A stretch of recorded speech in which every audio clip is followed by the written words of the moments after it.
Hello everyone, अस्सलाम वालेकुम। Welcome back to my YouTube channel. तो गाइस, मेरा नाम वाद खान है। और गाइस, आज की जो वीडियो का टॉपिक होने वाला है वो काफी इंटरेस्टिंग होने वाला है और काफी पाकिस्तानी स्टूडेंट्स का ड्रीम होता है। मैं बात कर रहा हूँ जर्मनी के स्टूडेंट वीजा के बारे में।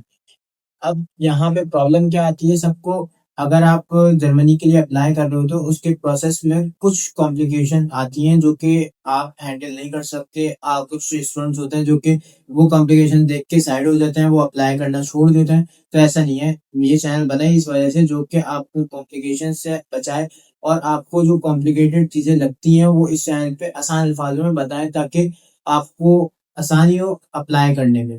तो वीडियो एंड तक जरूर देखिएगा। आपको मैं ये भी बताऊंगा कि हाँ, आपकी पर्सनली कैसे हेल्प कर सकता हूँ। और अगर वीडियो अच्छी लगी हो तो लाइक करना, शेयर करना, डोंट फॉरगेट टू सब्सक्राइब। अब चलता है वीडियो की तरफ। तो सबसे पहले सवाल आता है कि जर्मनी क्यों, कोई और से भी तो कंट्री हो सकती थी।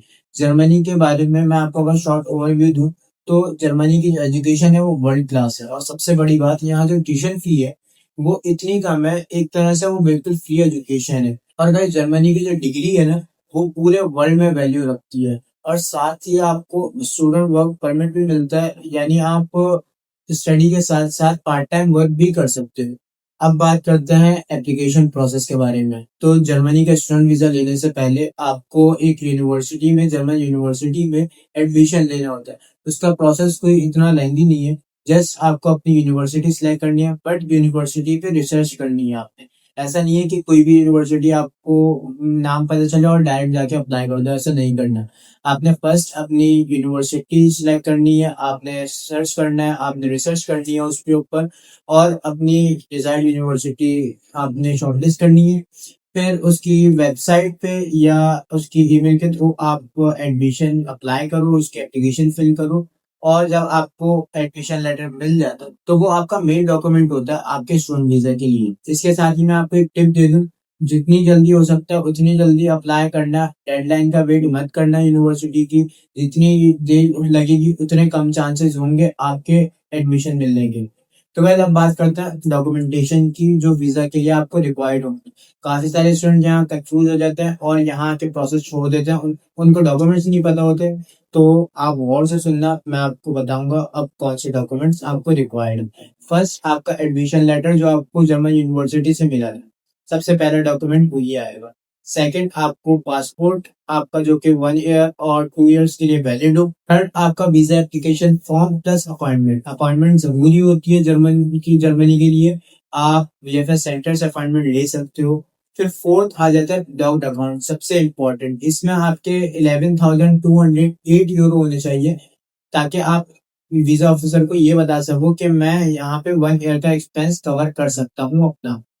फिर आ जाता है प्रूफ ऑफ फंड्स, एक तरह से वो बैंक स्टेटमेंट। आपका जो ब्लॉक्ड अकाउंट है वही एक तरह से बैंक स्टेटमेंट होगा, उसके लिए आपको अलग से बैंक स्टेटमेंट नहीं चाहिए होगा। फिर आ जाती है हेल्थ इंश्योरेंस। उसके बाद सारी आपकी एकेडमिक ट्रांसक्रिप्ट, आपकी मैट्रिक की, इंटरमीडिएट की, बैचलर्स की। अगर आप मास्टर्स के लिए अप्लाई कर रहे हो तो आपको बैचलर्स की भी नीड होगी।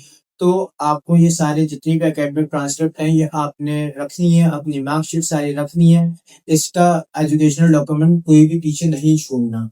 उसके बाद आ जाते हैं आपके जर्मन और इंग्लिश लैंग्वेज प्रोफेशनल सर्टिफिकेट।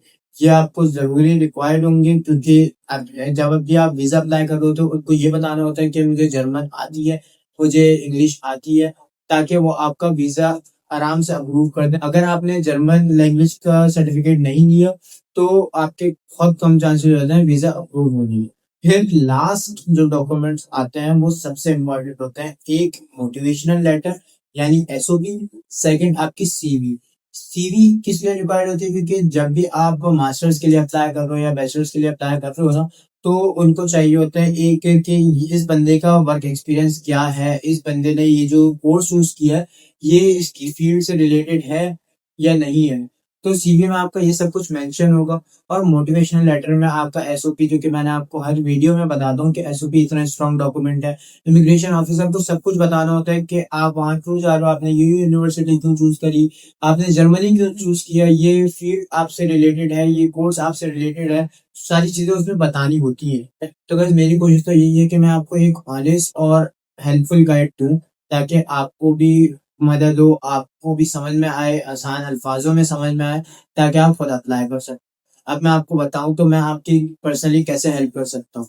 आपको मैं एडमिशन लेटर दिलवाने में हेल्प कर सकता हूँ, और मैं मोटिवेशनल लेटर यानी एसओपी और सीवी बनाने में आपकी हेल्प कर सकता हूँ। ये 3 डॉक्यूमेंट्स होते हैं, काफ़ी मेन डॉक्यूमेंट्स होते हैं। आपको प्रूफ ऑफ फंड्स और आपको ब्लॉक्ड अकाउंट आपको ये खुद मैनेज करना होगा।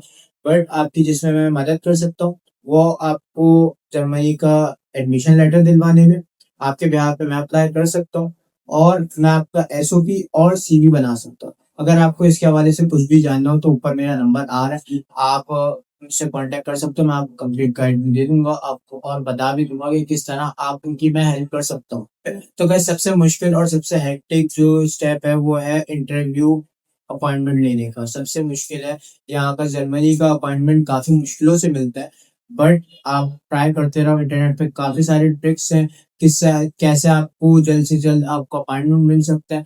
आप बस वेबसाइट पे ट्राई करते रहो, और जब आपको अपॉइंटमेंट मिल जाए तो आपको इंटरव्यू से डरना नहीं है। इंटरव्यू बहुत सिंपल होता है, बस आपको ये बताना होता है कि आप जर्मनी क्यों जा रहे हो, आपका कोर्स, आपकी यूनिवर्सिटी कौन सी है, आपको फाइनेंस कौन कर रहा है, कैसे आप अफोर्ड करोगे, ये सब बस ये होता है। और अगर मैं आपको इसमें अगर टिप दूं तो बस कॉन्फिडेंट रहो, काफी चिल रहना है आपने। अगर आप पैनिक करोगे तो आप फेल हो सकते हो, तो पैनिक नहीं करना, कॉन्फिडेंट रहना है, और डॉक्यूमेंट्स में जो लिखा है बस वो बोलो। तो अपने पास से स्टोरीज नहीं बनानी, जो डॉक्यूमेंट्स में लिखा है बस वो बोलना है आप। तो गाइस, आफ्टर द इंटरव्यू अगर आपका वीजा अप्रूव हो जाता है, आपको वीजा मिल जाता है जर्मनी का, तो कॉन्ग्रेचुलेशन। जब वीजा मिल जाएगा तो आप ट्रैवल करो जर्मनी, और वहां जाके अपना रेजिडेंस परमिट अप्लाई करो, अपना वर्क परमिट अप्लाई करो, ताकि आप पार्ट टाइम जॉब कर सको और अपनी क्लास स्टार्ट करो। और आपने ये मेंटालिटी रखनी है कि मैंने जाके पढ़ना है, ये नहीं रखना कि मैंने जाके काम करना है।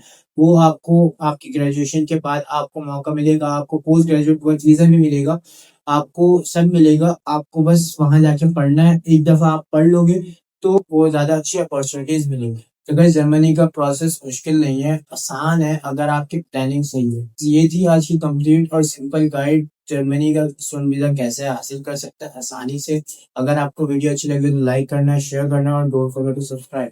देखो यार, सब्सक्राइब कर देना, क्योंकि जब तुम सब्सक्राइब नहीं करते ना तो मैं डिमोटिवेट हो जाता हूँ, और फिर मुझे रिसर्च करने का शौक नहीं होता। जब मैं रिसर्च नहीं करता ना, फिर मैं वीडियो नहीं बनाता। जब वीडियो नहीं बनाऊंगा तो तुम्हें कैसे पता चलेगा कि क्या क्या हो रहा है, किस तरह तुमने अप्लाई करना है। तो देखो यार, सब्सक्राइब कर दो, मेरा 100 सब्सक्राइबर का गोल है। तुम 7 सब्सक्राइबर नहीं बढ़ा पा रहे, मेरे इतने मुश्किल से एक एक सब्सक्राइबर बढ़ रहा है। तो जल्दी बढ़ा दो यार, एक 100 मेरे सब्सक्राइबर कर दो। तो तब तक के लिए अपने भाई को याद दो। अल्लाह हाफिज।